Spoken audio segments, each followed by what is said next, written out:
Hi scholars, my name is Toni Woodlon and I'm a school administrator in Baltimore, Maryland. I'm also the mother of two students who are also impacted by COVID-19 and having to engage in remote learning just like you.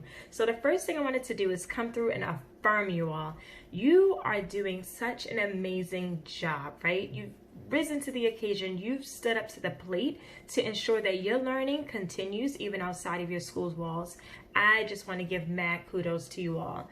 The next thing I wanted to do is just come through with a really simple strategy that I think is really important for us to remember during this time. And before I present that to you, I just want to remind you of a fact that maybe you know, maybe you don't know.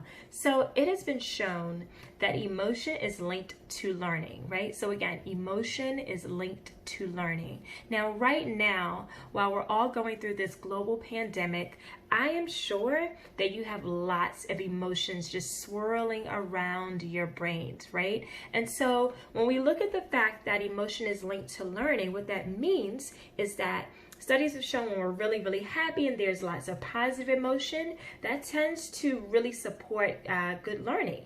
But then when we're really, really stressed and we're feeling down and lots of negative emotions, that is also linked to learning, but it causes learning loss, and it also makes it so that we can't learn as much as we normally would do. So my strategy for you all is to use mindfulness. I want you to let those emotions in and find ways to not only let them in, but process them and deal with them so that learning can take place. So if that means journaling, writing your thoughts down, checking in with your teachers, finding time to connect with your loved ones, your caregivers, I would suggest that you do that, because if we're not talking about how we're feeling or dealing with our feelings, then we're not going to learn anything anyway.